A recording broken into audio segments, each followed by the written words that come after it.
मासूम से जैसे टीचर मिल जाए तो तकदीर बनती है।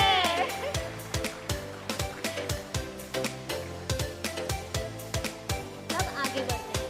अब जो आने वाले हैं, जिसके लिए आप और हम सब यहाँ आए हैं, ज्ञान की धारा बहने वाली है। आप सबने जो इतने सालों से करस्पॉन्डेंस सिस्टम सीखा है, क्या लगता है बेसिक है? लेकिन उसके अंदर की छुपी गरिमाएं और इस करस्पॉन्डेंस की स्पेशलिटी आज हम उन इंसान से सुनने वाले हैं जिन्होंने इस सब्जेक्ट को पी लिया। So I invite one of the best lecturer of correspondence system across the globe to share his deepest insights based on his own experience. So ladies and gentlemen, give a big round of applause for SJD Ashok Kumar Kothari. डिब्बे में डिब्बा, डब्बे में cake, डिब्बे में डिब्बा, डब्बे में केक, हमारे अशोक सर है लाखों में एक। Thank you so much sir. Smile afternoon, इसलिए पूछा मैंने स्माइल मॉर्निंग करना है कि स्माइल आफ्टरनून करना है। तो गुणगान बहुत हो गए, काम की बात करते हैं थोड़ी बहुत, और रियल सुजोग की बात है। मैं कहता हूँ अगर सुजोग में कोई मिरेकल है, वो मेरे अपने वर्ड्स नहीं है, प्रोफेसर पागदेव के वर्ड्स। अगर सुजोग में कोई मिरेकल है तो करस्पॉन्डेंस सिस्टम। दुनिया में जितनी सुजोग की पॉपुलेशन है, मेरा ये अपना मानना है, मोर देन 50% अपना ब्रेड एंड बटर कैरियर खाली करस्पॉन्डेंस सिस्टम की ताकत से ही चला रहे हैं। लेकिन अनफॉर्चुनेटली ये आयरनी है, थोड़ी विडंबना है कि जब आदमी 60, 61, 2 सीख जाता है तो सीधा जंप करके घोड़े की पीठ पे बैठना चाहता है।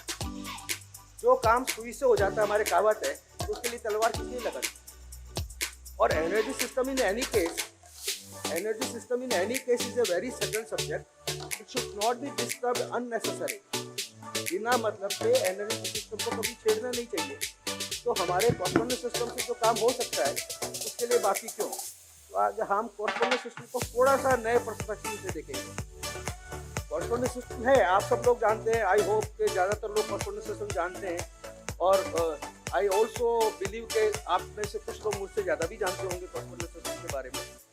But I wish that correspondence system के बारे में थोड़ा सा आज आप एक नए नज़रिए से मेरे साथ एक जर्नी करें। और उस जर्नी के अंदर मैंने कुछ आज के नए समय के जो मॉडर्न ट्रेंड है डिजीज के बारे में, उसको समझेंगे और उसके अंदर करस्पॉन्डेंस सिस्टम की कैसे वैल्यू डालेंगे और उस वैल्यू के साथ में एनर्जी सिस्टम, 6 सिस्टम को कैसे ऐड करेंगे, वो कल बात करेंगे। आज करस्पॉन्डेंस सिस्टम की वैल्यू को देखते हैं और उससे हम कैसे उस करस्पॉन्डेंस सिस्टम को लाइफ में उतार सकते हैं। तो ये थीम है आज की हमारी। ये इस 2 दिन की सेमिनार की जो थीम है, happy and healthy life, body emotion and mind empowerment है। तो अभी मैंने पहले ही बोला, अगर आप सुजोग को जानते हैं तो सुजोग का मतलब एम्पावरमेंट है। एम्पावरमेंट है, आप सुजोग जानते हैं, सुजोग की प्रैक्टिस करते हैं या ना करते हैं, लेकिन सुजोग आप में एक एम्पावरमेंट की फीलिंग लाता है कि I am not dependent on any other situation और एनी अदर पर्सन। अगर मुझे सुजोग की ज्ञान है, सुजोग की नॉलेज है, तो मैं किसी भी चैलेंजिंग सिचुएशन के अंदर, किसी भी चैलेंजिंग परिस्थिति के अंदर मैं अपना काम आराम से निकाल सकता हूँ। मैं चाहे जंगल में हूँ, चाहे रेगिस्तान में हूँ, चाहे शहर में हूँ, कहीं पर भी हूँ, अगर मुझे सुजोग आता है तो I am empowered person. I am empowered person. मैं मेरी हेल्थ की जिम्मेवारी खुद ले सकता हूँ और दूसरों की हेल्थ की भी जिम्मेवारी ले सकता हूँ। तो ये सुजोग की बात करें। और इस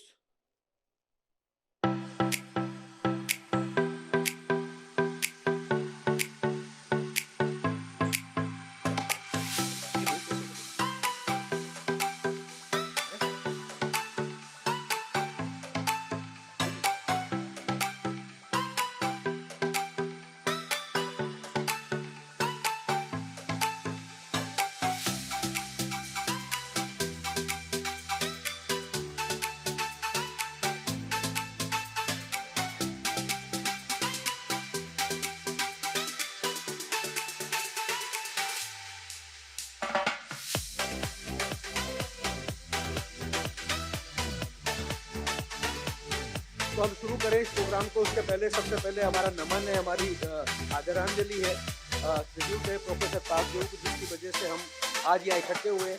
जो हमारे कॉज है फॉर एवरी एक्शन, हमारे हर एक्शन के लिए कॉज है, वो रीज़न है, तो उनके लिए मेरा नमन है, हमारे सबसे बड़े श्रद्धांजलि है।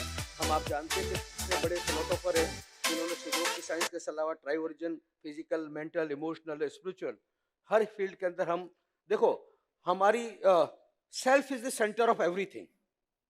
अगर हमने सेल्फ को न समझा और सेल्फ के ऊपर काम नहीं किया तो फिर हमने कुछ भी अचीव नहीं किया लाइफ में। Self is the centre of everything, यानी हमारे लिए सेल्फ को जानना पहली जरूरत है, बाद में सारी चीजों को जानने की जरूरत है। हमने सेल्फ को न जाना और बाकी दुनिया को हमने जान भी लिया तो उसका कोई उपयोग ही नहीं है। उस रास्ते पे हमको जो रास्ता दिखाया प्रोफेसर पागु ने, तो उनके प्रति मेरा बहुत आदर है। और अभी हमारे रिसेंट जो ग्लोबल प्रेसिडेंट है, जिनकी गाइडेंस के अंदर हम सुडोक को, ISA को आगे बढ़ा रहे हैं, तो उनके प्रति भी मेरा आदरांजलि है। तो अभी पहली बात तो एक बात शुरू में आपको समझ लेना चाहिए, Sujok is not a replacement of life style. ये आपको समझ लेना चाहिए एज ए प्रैक्टिशनर। आप बड़े कैरियर के अंदर आपको सुडोक को आगे बढ़ाना है, कई लोग आप बढ़ा रहे हैं, कोई आगे बढ़ाने वाले हैं, लेकिन एक बात आपको बिल्कुल स्ट्रेट फॉरवर्ड तरीके से समझ में लेनी चाहिए कि Sujok is not a replacement of the life style.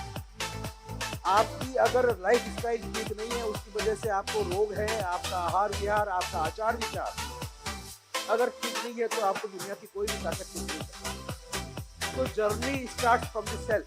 पहले सेल्फ के ऊपर आपको ध्यान देना है, उसकी रेस्पॉन्सिबिलिटी आपको लेनी पड़ेगी कि अगर मुझे स्वस्थ रहना है, स्वस्थ रहने के लिए दो बातें जरूरी है। पहली बात तो स्वास्थ्य के स्तंभ कौन से हैं?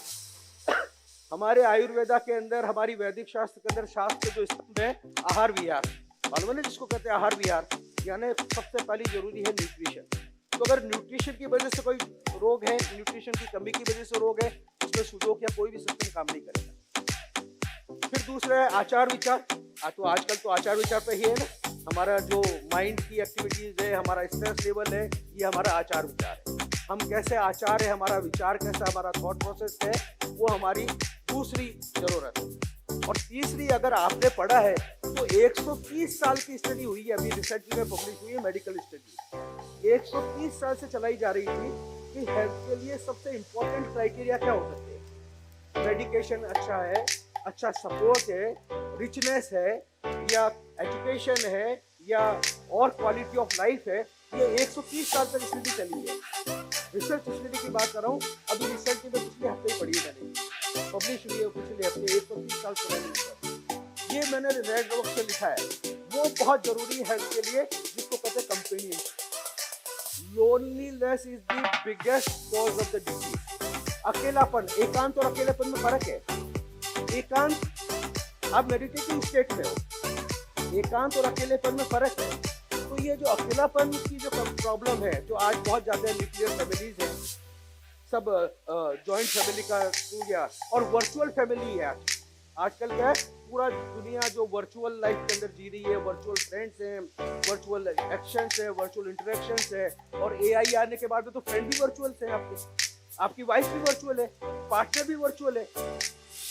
हम किस तरफ जा रहे हैं, ये आपको सोचने की जरूरत है। आप अपनी लाइफ, ज़्यादातर लोग हम अच्छी लाइफ जी चुके हैं, लेकिन आपको अपने किड्स, अपने बच्चों, अपनी फैमिली के बारे में सोचना पड़ेगा। हम किस डायरेक्शन में जाने की कोशिश कर रहे हैं। अगर हम इस चीज़ को हमने लाइफ में से निकाल दिया, 130 साल की स्टडी है, अगर रियल कंपेनियनशिप, मिलना जुलना, सोशलाइजेशन अगर हमने लाइफ में से निकाल दिया, तो हमारी हेल्थ की कोई गारंटी नहीं। आपकी सब चीज होने के बावजूद भी आपकी कोई हेल्थ की गारंटी नहीं है। और चौथे नंबर पे आना चाहिए उपचार। उपचार की जरूरत पड़ती है। आपका न्यूट्रिशन भी अच्छा है, आपका आचार विचार भी अच्छा है, आपके पास में कंपनी भी अच्छी है, आपके पास फैमिली सपोर्ट है, आपको सोशल सपोर्ट है, आपके पास में फ्रेंड्स का सपोर्ट है, ये सब कुछ अच्छा है। उसके बाद में भी कुछ ऐसी सिचुएशंस आ सकती है कि आप बीमार पड़ सकते हैं। आयुर्वेद में बहुत बड़ी कहावत है कि बीमार होना शरीर का धर्म है। ये आयुर्वेद की एक बड़ी एक उक्ति है कि बीमार होना शरीर, क्योंकि हर परिस्थिति के अंदर एक खाने का निवाला लिया, पता नहीं कितना वायरस और बैक्टीरिया आपने फॉरेन मटेरियल अंदर ले लिया, पता नहीं उसमें से कौन ट्रिगर कर दे आपको बीमार कर दे।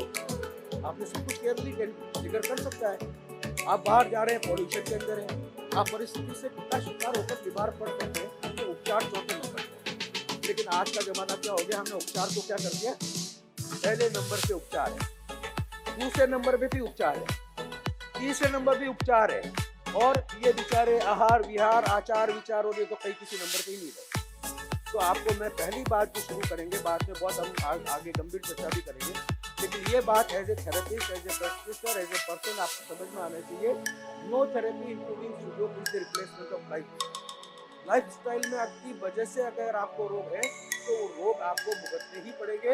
आप टेम्परेरीली इसमें सिम्टोमेटिकल रिलीफ ले सकते हैं सुडोक या कोई दूसरी औषधि को यूज कर, लेकिन आप परमानेंट क्योर आप you can not attain the health.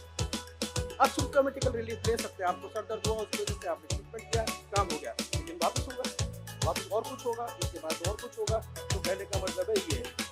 और लाइफ स्टाइल डिजीज के लिए बेस्ट मेडिसिन जिसको मैजिक मेडिसिन माना गया आपकी दुनिया में, ये मैजिक मेडिसिन रियली, इससे बड़ी कोई मेडिसिन मेरी नज़र में अभी तक नहीं है। हो सकता है बाद में और पता लगेगा, और ये मैं नहीं कहता हूँ, ये रिसर्च है, साहब ये बात सारी रिसर्च के बेस पे होता है। तो मैजिक मेडिसिन है, उसका नाम क्या है, डीप साउंड।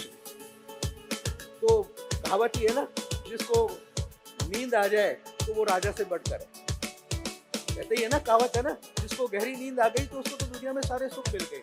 तो ये डीप साउंड, और कैसे हम उसको ठीक करेंगे, सुजोग के द्वारा हम बात करेंगे, साउंड को कैसे हम अचीव कर सकते हैं।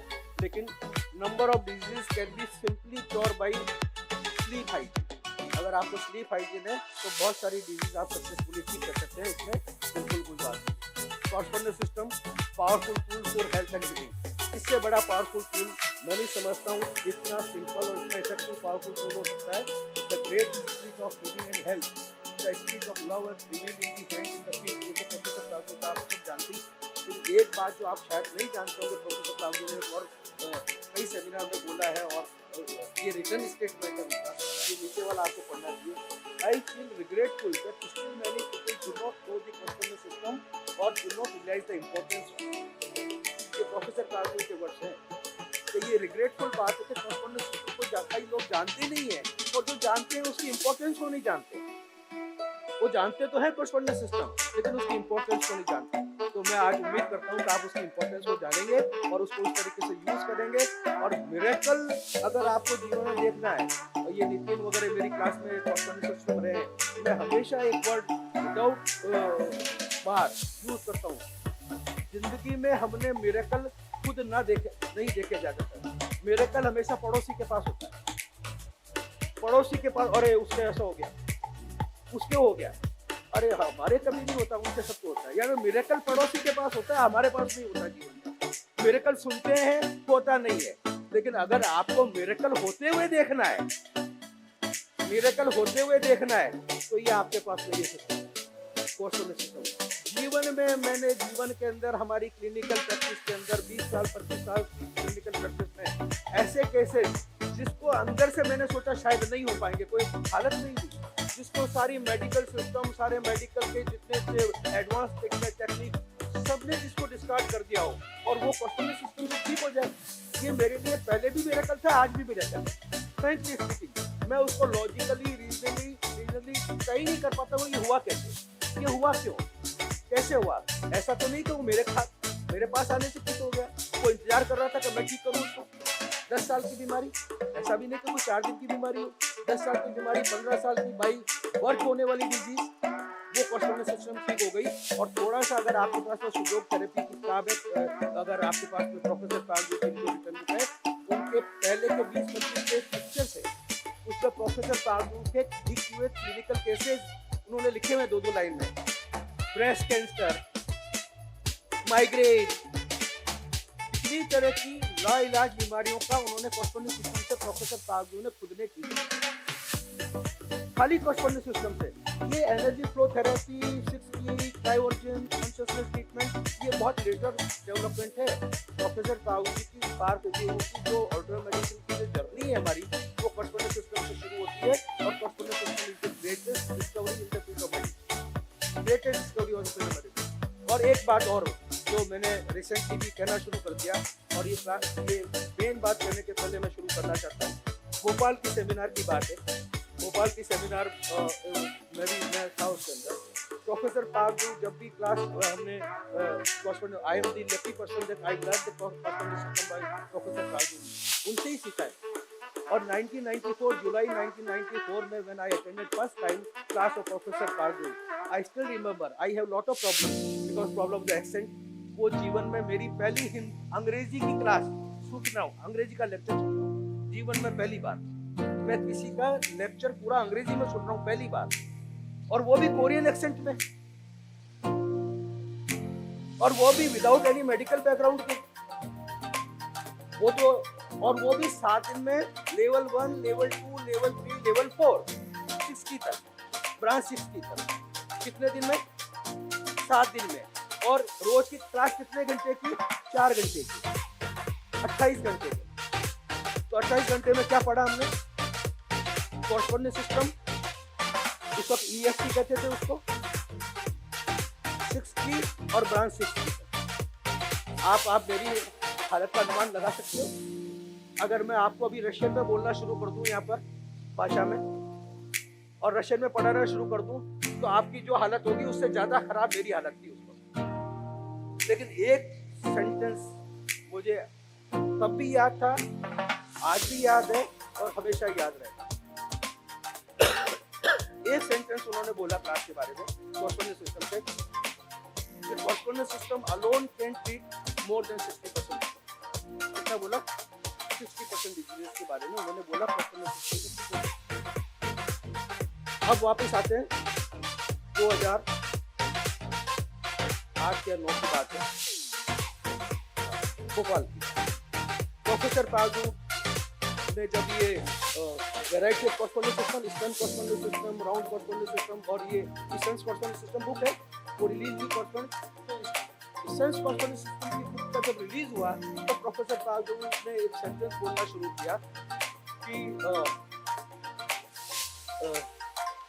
मैं हमेशा I was used to tell in the by class that around 60% diseases can be treated by correspondence system, but I was wrong. क्या बोला उन्होंने? But I was wrong. तो मेरा तो दिल बैठ गया। मैंने कहा मैं तो 20 साल से यही भी विश्वास कर रहा हूँ कि 60% से ज्यादा रोग से ठीक हो जाते हैं, तो क्या बोलने वाले? 40% बोलने वाले या 30% बोलेंगे? I was wrong उन्होंने बोला था, I was wrong, ये वर्ड है बिल्कुल, but I was wrong। मैं तो मेरा अंदर से दिल बैठ गया, रही सही करो, अंदर से दिल बैठ गया। क्या? तो मैं तो गुरु के बात पे विश्वास करता हूँ, देखता आ रहा हूँ कि होता है ये सब, अब क्या हो रहा है? But I was wrong. पर आगे का सेंटेंस बोला, now I declare that 90% disease can be treated by the cosmetic system. क्या बोला उन्होंने? 90% disease can be treated by cosmetic system. This is the power of cosmetic system. अगर cosmetic system से आप डिजीज ठीक नहीं कर पा रहे, ये आपकी, मेरी, हमारी गलती है, कॉस्मोटिक सिस्टम की गलती है। क्योंकि कॉस्मोटिक सिस्टम इतना वाइड है, मुझे कई सालों पहले तक बहुत अपने आप पे थोड़ा प्राउड फील होता था कि I am the master of cosmetic system. मुझे लगता था अपने आप के मेरे को कॉस्मोटिक सिस्टम, नींद में उठा के पूछ लो, मैं बता दूंगा कुछ। नींद में अच्छे मैंने मास्टर्स जो टीचर पढ़ाते हैं उनकी कॉस्मोटिक सिस्टम गलतियां निकाली है, प्राइवेट में, ऐसा नहीं पब्लिकली। कहने का मतलब कॉस्मोटिक सिस्टम की मेरी अंडरस्टैंडिंग भगवान की दया से अच्छी थी और गुरु की कृपा से अच्छी थी, तो मुझे बड़ा प्राउड फील होता था। मैंने कुछ पर सारा जान लिया, अब के जानने को बाकी क्या रहा है। लेकिन ये रियलाइजेशन मुझे काफी साल पहले हो गया कि आई फील दैट अभी भी कॉस्मोटिक सिस्टम के लिए मैं बची हुई पूरा जीवन भी लगा दूं उसको सीखने में, तो मुझे कॉस्मोटिक सिस्टम को सीखना बाकी रह जाएगा। कॉस्मोटिक सिस्टम की पावर है, ये कॉस्मोटिक सिस्टम है।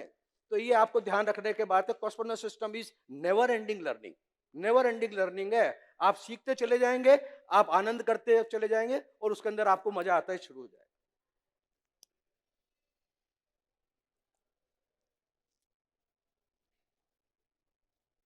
तो अब कॉरस्पॉन्डेंस सिस्टम के अंदर कैसे उसका उपयोग करें, कैसे बढ़ाएं, बात करेंगे। मल्टीपल कॉरस्पॉन्डेंस सिस्टम में पहली बात तो आपको समझना पड़ेगा, हार्ड हैंड और foot correspondence system, insect system, mini correspondence system, ये तो हम सब लोग जानते ही हैं, ये वैरायटी, लेकिन they are multi correspondence system. और प्रोफेसर पागजू के अगेन उनको कोट करते हुए, our human body is composed of multiple correspondence system. Human body multiple correspondence system से ही कंपोज्ड है। हमारे ऑर्गन पे कॉरस्पॉन्डेंस सिस्टम है, हमारी मसल्स पे कॉरस्पॉन्डेंस सिस्टम है, हमारी बोन्स पे कॉरस्पॉन्डेंस सिस्टम है, हमारे आर्म्स पे, हमारी लेग्स पे, हमारी हेड पे, हमारे फेस पे, हमारे लिप्स पे, कहां पर कॉरस्पॉन्डेंस सिस्टम मौजूद नहीं है? तो our body is composed of multiple correspondence system. और इसके लिए ये कोई कहीं सुनी बात नहीं, this is again sound reasoning behind that. Hologram के बारे में आपने सुना है? होलोग्राम। और आपको मालूम है आज करीब 10 साल पहले जो फिजिक्स का जो नोबेल प्राइज मिला था, फिजिक्स का जो नोबेल प्राइज मिला था उन फिजिसिस्ट को मिला था जिन्होंने ये प्रूव किया मैथमेटिकली कि ये जो हमारा यूनिवर्स है ये होलोग्राफिक है। और हमारे वेदों में तो शुरू से ही कहते हैं यथा पिंडे तथा ब्रह्मांडे, कहते ही ना। इसका मतलब क्या हुआ? जो एक पिंड में वो ब्रह्मांड की इमेज पिंड के अंदर है, तो ये होलोग्राफिक इमेज है। इसका मतलब जो इंफॉर्मेशन वहां पर है वो इंफॉर्मेशन हर जगह कॉपी हो रही है। तो human body is a holographic structure. और होलोग्राफिक का स्ट्रक्चर कैसे समझ सकते हैं? सरल तरीके से, एक सामने मिरर लगा है, मैंने मेरी पिक्चर देखी, कितनी इमेज बनेगी मिरर के अंदर? एक। और वो मिरर के 100 टुकड़े हो गए टूटने के बाद में, मैं अकेला हूं, इमेज कितनी है? ये कॉरस्पॉन्डेंस सिस्टम है। तो जहां नजर डालो वहां कॉरस्पॉन्डेंस सिस्टम है, ये होलोग्राफिक स्ट्रक्चर है। और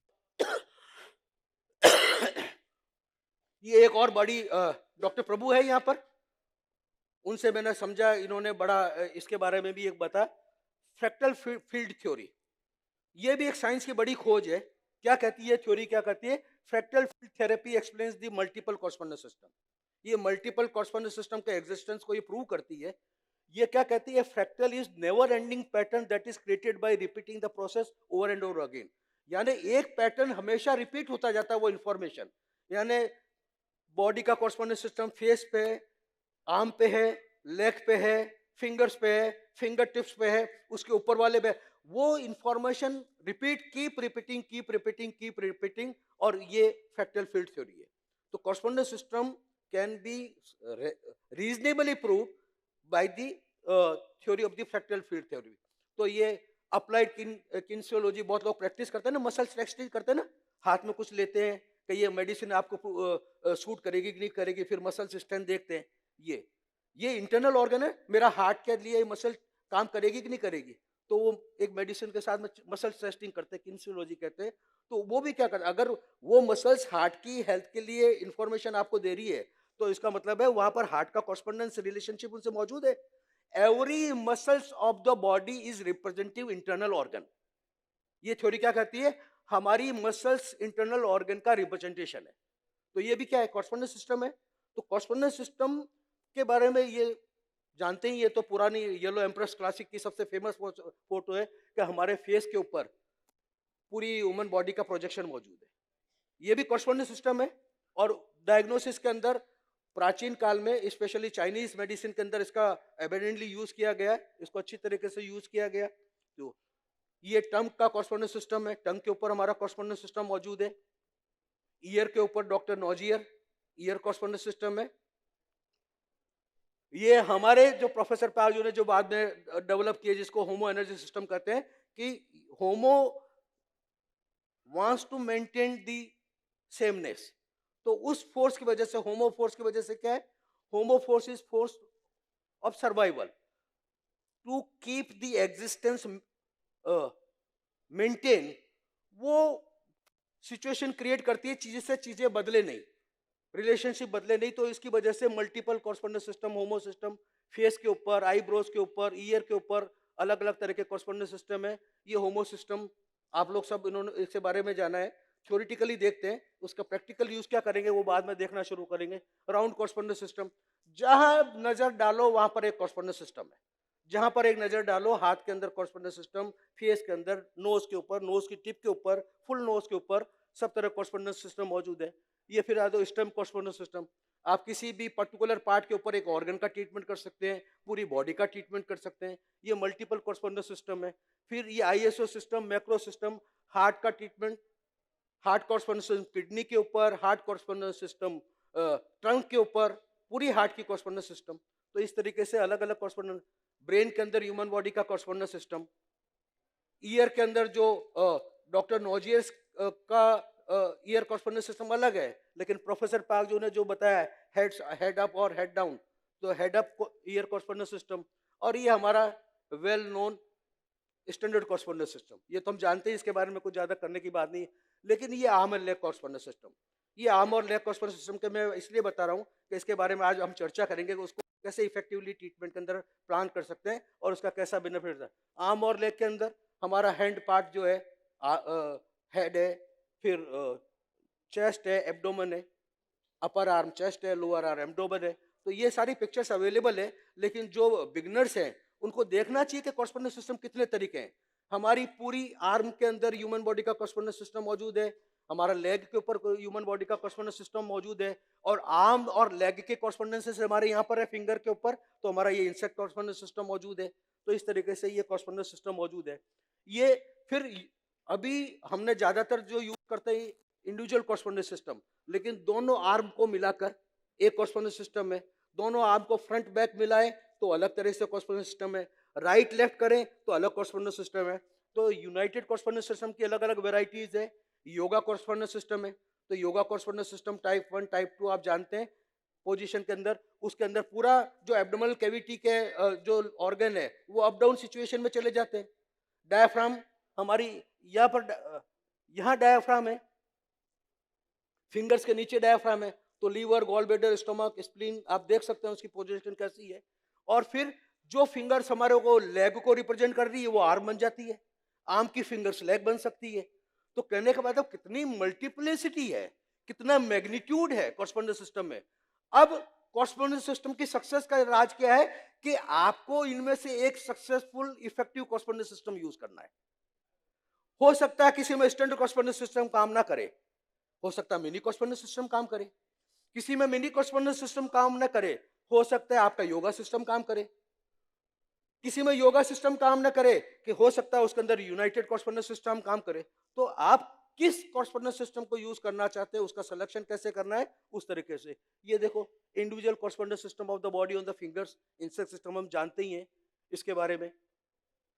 ये इंसेक्ट सिस्टम पॉपुलर, ये bowling pin correspondence system professor पाक जो ने शुरुआती दिनों में उसके बारे में जो 1994 के अंदर इंसेक्ट सिस्टम के साथ में ये पढ़ाया था, इसको आप कितने लोग हम एक्सप्लोर करते नहीं कर पाते।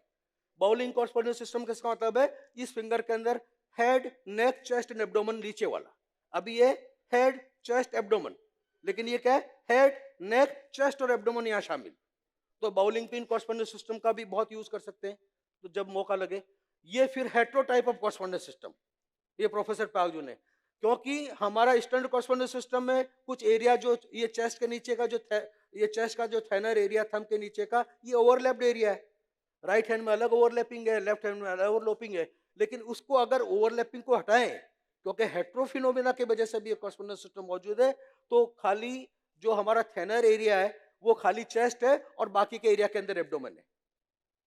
तो ये हेट्रोटाइप ऑफ कॉरस्पॉन्डेंस सिस्टम मौजूद है। तो इस तरह से, और ये होमो और हेट्रो कॉरस्पॉन्डेंस सिस्टम की रिलेशन, ये जो कॉरस्पॉन्डेंस सिस्टम है जिसके बारे में चर्चा करेंगे, ये फ्रंट कॉरस्पॉन्डेंस सिस्टम है। आर्म के अंदर फ्रंट बैक सिस्टम, लेग के अंदर फ्रंट लेग कॉरस्पॉन्डेंस सिस्टम को यूज करना प्रैक्टिकली कई बार चैलेंजिंग है, लेकिन ये फ्रंट बैक सिस्टम, इंसेक्ट का फ्रंट बैक सिस्टम, कोई भी दो फिंगर के अंदर ये फ्रंट बैक सिस्टम है। तो ये वाला जो हिस्सा है वो कौन सा होगा, हमारी यिन सरफेस। कौन सी हो गई ये आगे वाली सिस्टम, यिन सरफेस, और ये बैक वाली सिस्टम क्या हो गई, ये यांग सरफेस, और बीच के अंदर हमारी 3 डायमेंशनल बॉडी है। तो इसका मतलब है आप इस बॉडी को खोल सकते हैं, और इन फिंगर के अंदर, इस फिंगर के अंदर क्या हो गए, हमारे इंटरनल ऑर्गन के कॉरस्पॉन्डेंस है।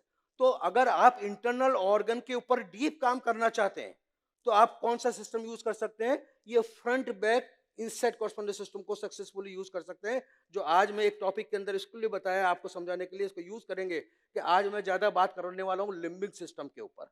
आपने कितने लोगों ने नाम सुना है लिम्बिक सिस्टम, हमारी हेल्थ के लिए कितने लोगों ने सुना लिम्बिक सिस्टम, सुना है, उसकी इंपॉर्टेंस मालूम है आपको। अगर आज हमारी अगर हेल्थ के लिए सबसे ज्यादा रेस्पॉन्सिबल अगर किसी एक सिस्टम को माना जाए वो लिम्बिक सिस्टम है। तो लिम्बिक सिस्टम को कॉर्स्पोनेंस सिस्टम से कैसे रिलेट करें और कैसे उस एरिया के ऊपर इन्फ्लुएंस डालें ताकि हम हमारी फिजिकल हेल्थ और emotional health, physical health and emotional health दोनों का इंश्योर कर सकते हैं। तो वो लिम्बिक सिस्टम की बात करेंगे, उसके लिए ये सिस्टम हमको यूज करना पड़ेगा, इसलिए आपको इसको थोड़ा ध्यान से उसको देख लेना है। ये आप तो मेरे को नहीं लगता कि आपको कोई चैलेंज है। बहुत इंसेक्ट सिस्टम आप सब लोग जानते हैं, इंसेक्ट सिस्टम का जो कंबाइंड सिस्टम है, तो अगर दो फिंगर को आप कंबाइन करते हैं तो फ्रंट साइड यानी राइट पीछे जाए, लेफ्ट पीछे जाए, राइट पीछे जाए, दोनों है। फ्रंट बैक दोनों तरह के ऑप्शन है, लेकिन for the sake of easy आप लेफ्ट को पीछे ले जाएं, राइट को सामने लाएं। तो राइट की जो इंडेक्स कोई भी फिंगर है, एनी फिंगर, उसका जो फ्रंट सरफेस है वो इन सरफेस है, यानी आपका फेस वगैरह ये सारा इसके ऊपर आ गया। आईज, नोज, माउथ, ये फ्रंट साइड की, इन साइड की बॉडी। ये लेफ्ट हैंड की फिंगर, उसका यांग सरफेस, यांग साइड की बॉडी, यांग सरफेस, और बीच के अंदर हमारी फुल बॉडी है। तो जब आपने इसको खोल दिया तो ये फ्रंट साइड के इंटरनल ऑर्गन, बॉडी को हाफ करें तो फ्रंट साइड के इंटरनल ऑर्गन, और ये बैक साइड के इंटरनल ऑर्गन। या किडनी है तो पीछे चला गया, ब्रेन है तो आधा फ्रंटल लोब्स इसके अंदर आ गई, ऑक्सीपिटल लोब, टेम्पोरल लोब दोनों के अंदर डिवाइड हो गई। तो इस तरीके से पूरा मैं आगे बताऊंगा ब्रेन का स्ट्रक्चर इसके अंदर, तो इसको हम कैसे यूज कर सकते हैं। तो ये आपको बहुत अच्छी तरीके से यूज करना है, और आज इसको प्रैक्टिकली यूज करने के बारे में भी देखेंगे।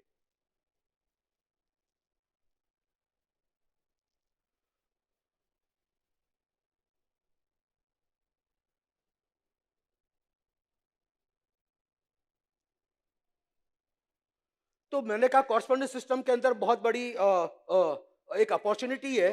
तो इतनी अपॉर्चुनिटी होने के बाद में भी क्या कारण है ये, why we struggle to get satisfactory results by correspondence system. इसका कारण क्या है पीछे, अगर जब तक कारण ना समझे, और फिर अगर कॉरस्पॉन्डेंस सिस्टम में इतनी पावर है और सुजोग इटसेल्फ में इतनी पावर है, तो फिर हम क्यों दूसरे दूसरे तरफ वॉन्डरिंग कर रहे हैं, कभी कोई सब्जेक्ट में जा रहे हैं, कभी किसी और सब्जेक्ट में जा रहे हैं, कभी और किसी अपॉर्चुनिटी को देखने की कोशिश कर रहे हैं। तो इसके पीछे कारण क्या है, ये थोड़ा सा देख लेते हैं शॉर्ट के अंदर। पहला जो मेन, ज्यादा इसमें डिटेल में नहीं जाएंगे, क्यों मेन प्रैक्टिकल बात करें, रीजन क्या है, lake of good understanding. Correspondence system की जो मल्टीप्लिसिटी ऑफ कॉरस्पॉन्डेंस सिस्टम है, उसकी डिटेल अंडरस्टैंडिंग नहीं होने की वजह से हम राइट कॉरस्पॉन्डेंस सिस्टम सेलेक्ट नहीं कर पाते हैं, उसकी वजह से ये प्रॉब्लम है, पहली बात। दूसरी बात है inability to select the appropriate correspondence system. Multiple correspondence system में जो राइट कॉरस्पॉन्डेंस सिस्टम है उसका सिलेक्शन करना, कि गिवन केस के अंदर कौन सा कॉरस्पॉन्डेंस सिस्टम यूज करना, प्रॉपर टूल्स का यूज नहीं करना, करेक्ट वे और टाइम ऑफ स्टिमुलेशन। स्टिमुलेशन के लिए हमेशा के लिए आपको एक याद रखना चाहिए, यू कॉरस्पॉन्डेंस सिस्टम में स्टिमुलेशन का मतलब क्या है, what we seek in the correspondence system to generate the cure waves. Cure wave generate करते हैं ना कॉरस्पॉन्डेंस सिस्टम से, स्टिमुलेशन से क्या होता है, तो क्योर वेव जनरेट होती है। तो हमारा ट्रीटमेंट का टारगेट क्या है, to generate cure waves of good quality and sufficient quantity. ये होगा तो ट्रीटमेंट होता है। तो हम यहाँ पर कई बार हमारी गलती होती है, या तो हमारी क्योर वेव जो जनरेट होनी चाहिए स्टिमुलेशन से वो अच्छी नहीं है, गुड क्वालिटी नहीं है। तो वो किससे इंश्योर होती है, to select the most painful point among the painful points. Correspondence system को सेलेक्ट करने का सबसे बढ़िया क्राइटेरिया क्या है, 4 कॉरस्पॉन्डेंस पॉइंट आपने चेक किए, उसमें से चारों में से पेनफुल में जो मोस्ट पेनफुल है वो आपका राइट पॉइंट ट्रीटमेंट है। To select the most painful point among the painful point, ये आपका पहला क्राइटेरिया है to generate the quality of the cure waves. अब क्वांटिटी, क्वांटिटी का मतलब स्टिमुलेशन, और स्टिमुलेशन का टाइम सब्जेक्टिव मैटर है, उसमें कोई ऑब्जेक्टिविटी नहीं है कि मैं आपको कह दूं कि 1 मिनट का स्टिमुलेशन से हो जाए, मैं आपको कह दूं 2 मिनट का स्टिमुलेशन हो जाए। ये वेराई करता है पर्सन टू पर्सन, उसकी एनर्जी कंडीशन के हिसाब से। तो एक प्रैक्टिशनर को अपना विजडम यूज करके तय करना पड़ता है कि गिवन पेशेंट के लिए मुझे कितनी देर का स्टिमुलेशन करना है। और उसका सबसे बड़ा सटीक तरीका है, अगर पेशेंट का जब ट्रीटमेंट कर रहे हैं उसके साथ में डिजीज के सिम्टम मौजूद हैं, तो correspondence treatment stimulation should be given out until there is a satisfactory improvement in the condition of the person। यानी सिम्टोमेटिकल सेटिस्फैक्टरी रिजल्ट नहीं आ जाए उसी वक्त उसी स्टिंग के अंदर, वो आपका अप्रोप्रिएट टाइम माना गया। लेकिन ये थोड़ा सा फिर एक्सपीरियंस की बात है, प्रॉपर मेथड और मॉडलिटी ऑफ ट्रीटमेंट है, सरफेस एप्लीकेटर्स का कैसे यूज करना है। फिर सबसे इंपॉर्टेंट बात है कॉन्फिडेंस, ये नहीं होना विनिंग स्पिरिट। जब तक अगर कॉन्फिडेंस के बारे में, कई बार पेशेंट की डिजीज को देखकर हमारे को घबराहट अगर बेचैनी और एग्जाइटी हो जाती है तो फिर कॉरस्पॉन्डेंस सिस्टम आपका काम नहीं करता है। तो ये एक सर्टेन लेवल का कॉन्फिडेंस चाहिए, अनहेजिटेटिंग माइंड चाहिए।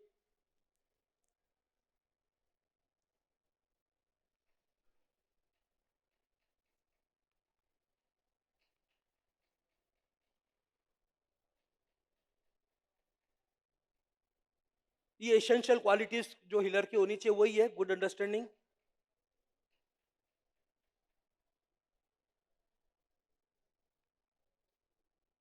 Precision, patient and प्रिजर्वेंस। ये अच्छा थेरेपिस्ट बनने के लिए आपकी क्वालिटीज है। अनहेजिटेटिंग माइंड,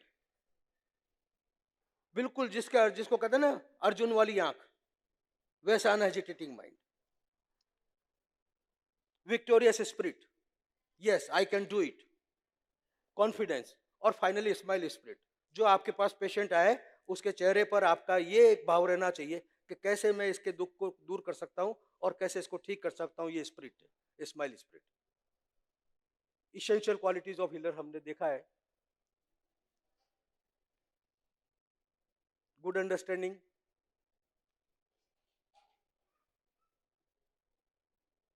ये थोड़ा आगे कर, वहीं से स्लाइड आगे कर लो।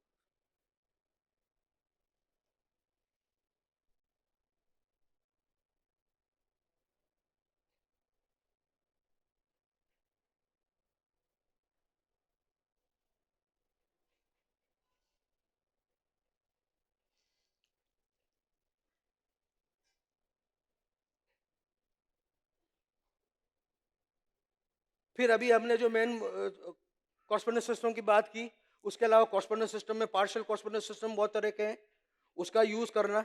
Partial correspondence system in the limited sense of the treatment they are highly effective.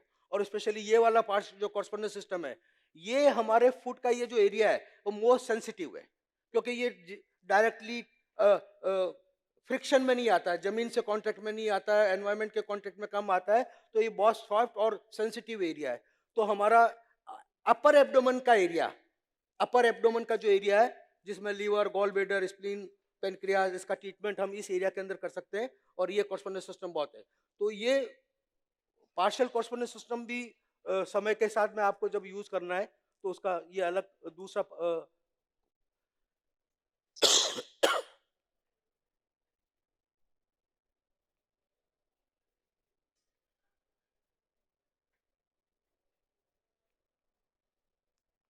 ये काम नहीं करता यार।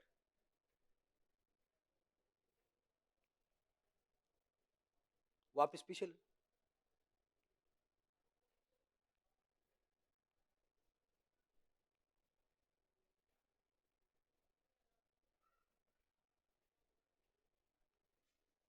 ये एक और पार्शियल कॉरस्पॉन्डेंस सिस्टम है, हेड, चेस्ट और एब्डोमेन, यानी चेस्ट के नीचे ही एब्डोमेन।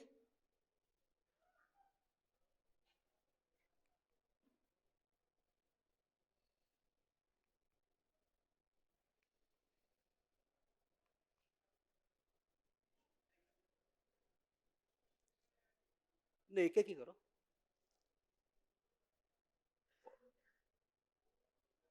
और पीछे पीछे पीछे।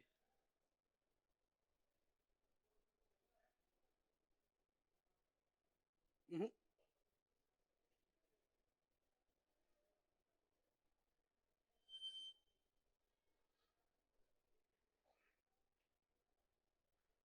हम्म।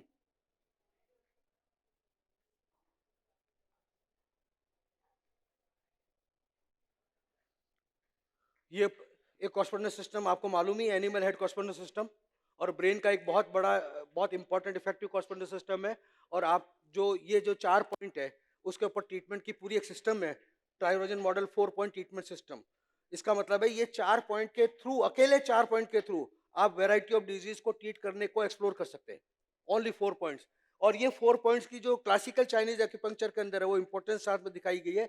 ये जो मेन GV20 पॉइंट जो है, जो बाईहू पॉइंट कहलाता है, उसके चारों तरफ 4 पॉइंट, जिसके ऊपर अगर देखा जाए तो ये चक्रास का जो 4 सेंटर है हमारा, और ये जो 4 पॉइंट है, एक सुषुम्ना, एक ईड़ा, पिंगला, सुषुम्ना नाड़ी इसको इंडिकेट करता है। ये 4 स्प्लिट अलर्ट पॉइंट्स हैं, और उसका रिप्रेजेंटेशन हमारे ब्रेन कॉरस्पॉन्डेंस सिस्टम के अंदर यहाँ मौजूद है। 4 ट्रीटमेंट पॉइंट। तो 4 ट्रीटमेंट पॉइंट के अंदर इसके अंदर सिंपली इसको कॉरस्पॉन्डेंस सिस्टम की तरह ही ट्रीट करना है। आपको 4 पॉइंट्स को चेक करना है, उसमें से जो भी पेनफुल पॉइंट है, this point is connected to some condition of the body. आप उसको डायरेक्टली यूज कर सकते हैं विदाउट एनी कंडीशन। तो इस तरीके से कंडीशन को यूज कर सकते हैं। तो ये एक बहुत इंपॉर्टेंट ट्रीटमेंट सिस्टम है। और एनिमल हेड कॉरस्पॉन्डेंस सिस्टम तो आप यूज करते ही आए और उसकी इंपॉर्टेंस को आप जानते हैं, एनिमल हेड कॉरस्पॉन्डेंस सिस्टम की इंपॉर्टेंस को, तो उसको आप यूज कर सकते हैं। नेक्स्ट नेक्स्ट नेक्स्ट ये जो बहुत इंपॉर्टेंट बात है ट्रीटमेंट के लिए, प्रैक्टिकली बात करते हैं कि हम कॉरस्पॉन्डेंस सिस्टम का बेस्ट यूज करने के लिए क्या कर सकते हैं। क्या कर सकते हैं?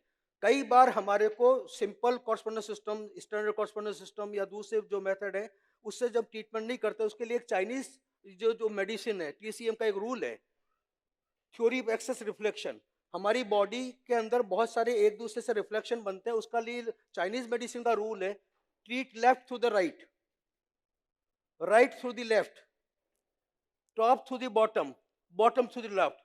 ये टेक्निक को हम बहुत डिफिकल्ट टू ट्रीट कंडीशंस के अंदर यूज कर सकते हैं। और इस कंडीशंस का प्रैक्टिकल यूज कैसे होता है ये आप देखेंगे।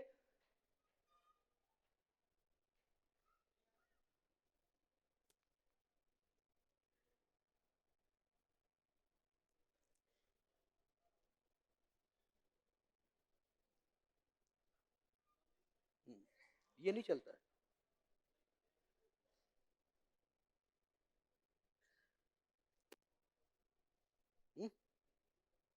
नहीं चल रहा ना। हाँ वही तो कर रहा हूँ। पीछे वो आगे पीछे ही हो रहा है। हाँ बस बस।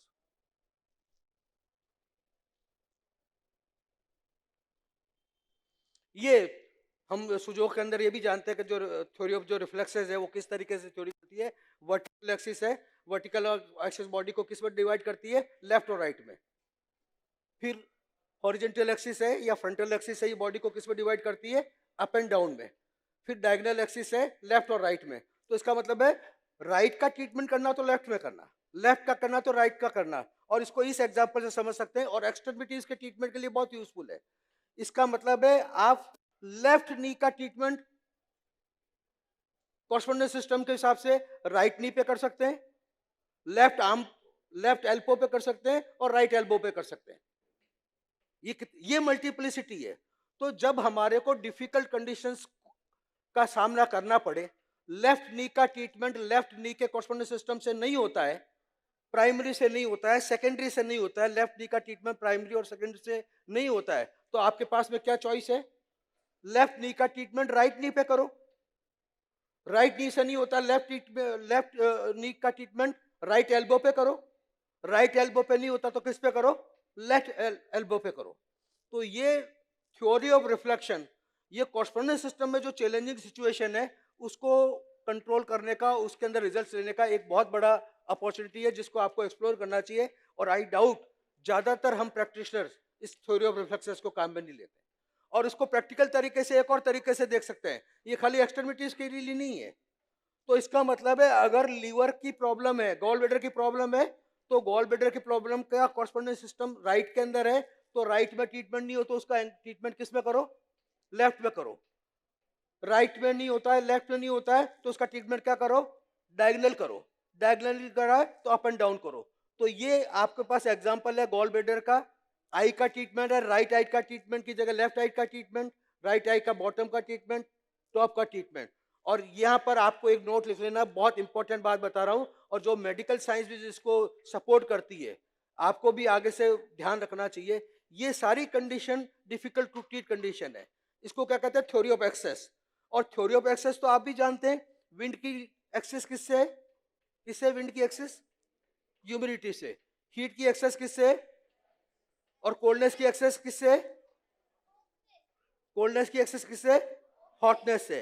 तो इसका मतलब है लीवर का अगर ट्रीटमेंट करना है तो लीवर के साथ में किसका ट्रीटमेंट करना चाहिए, स्प्लीन का। ये बहुत इंपॉर्टेंट बात है, लीवर का ट्रीटमेंट लीवर से करना है। अगर लीवर की सीरियस कंडीशन है, लीवर की आगे आएंगे फैटी लीवर एपिडेमिक के ऊपर बात, तो लीवर का अगर ट्रीटमेंट करना तो खाली लीवर सफिशिएंट नहीं है, और मेडिकली भी लीवर और स्प्लीन दोनों एक दूसरे से कनेक्टेड ऑर्गन्स हैं, एक दूसरे को इन्फ्लुएंस करते हैं एक दूसरे को। तो लीवर का ट्रीटमेंट करना तो आपको लीवर के साथ में किसका ट्रीटमेंट करना चाहिए? स्प्लीन का ट्रीटमेंट करना चाहिए। हार्ट का ट्रीटमेंट करना तो उसके साथ में किसका करना चाहिए? हार्ट का ट्रीटमेंट करना तो किसके साथ करना चाहिए? लंग्स का करना चाहिए। और किडनी का ट्रीटमेंट करना तो और किसका साथ में करना चाहिए? और ब्रेन का करना तो किसका करना चाहिए? ब्रेन का ट्रीटमेंट करना तो साथ में किसका करना चाहिए? किडनीज का। ये बहुत इंपॉर्टेंट बात है। डिफिकल्ट टू ट्रीट कंडीशंस के अंदर इन चीजों को आप ये साइंस को यूज कर रहे हैं, ऑर्गन एक्सिस को भी काम में लेना है। ये रिफ्लेक्शन तो दूसरे हो गए, आपने राइट को लेफ्ट में किया, लेफ्ट को राइट में किया, डायगोनल किया, अप किया, टॉप में किया, लेकिन ये एक्सिस का रूल आप ऑर्गन लेवल के ऊपर यूज कर सकते हैं। किस पे यूज कर सकते हैं? ऑर्गन लेवल पे। और ये बिल्कुल प्रैक्टिकली टेस्टेड है। ये प्रैक्टिकली टेस्टेड है। तो आप अपनी क्लिनिकल प्रैक्टिस के अंदर और इन एनी केस, मैंने ये बताया कि जब अगर आपको सुई से काम होता है तो तलवार चलाने की जरूरत नहीं है। आपको सिंपल कॉरस्पॉन्डेंस सिस्टम से ट्रीटमेंट होता है, आपको कुछ करने की जरूरत नहीं है। इंसेक्ट से होता है, मिनी से होता है, आपको कुछ करने की जरूरत नहीं है। क्यों जरूरत है?